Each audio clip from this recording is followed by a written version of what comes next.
Hi, I'm Crystal, and today we're going to make a super easy waterfall.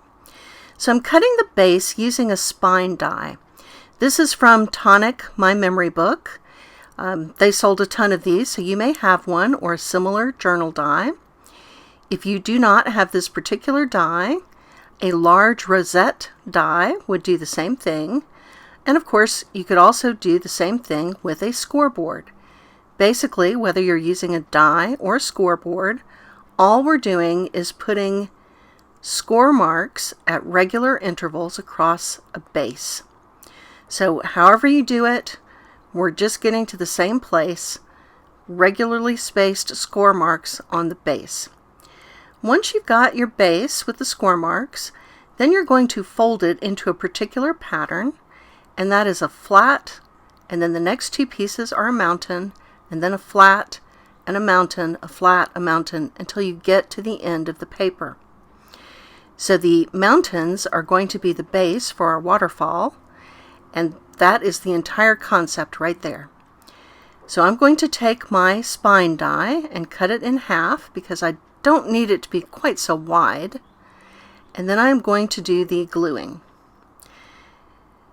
So I've made the base and the waterfall pieces in separate colors so that you'll be able to see the construction really easily as we go through the steps.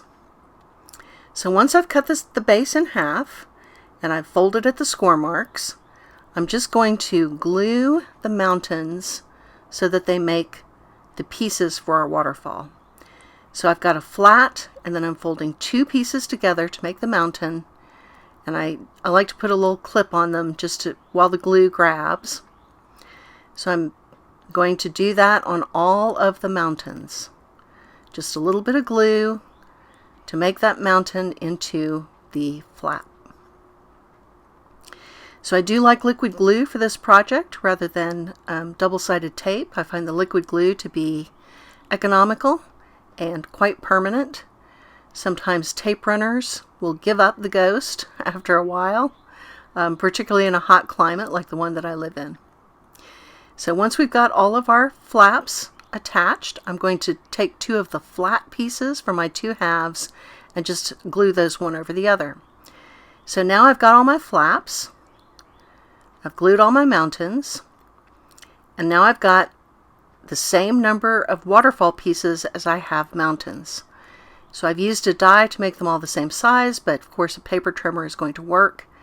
And now I'm going to attach the waterfall pieces to the base at each one of these mountains.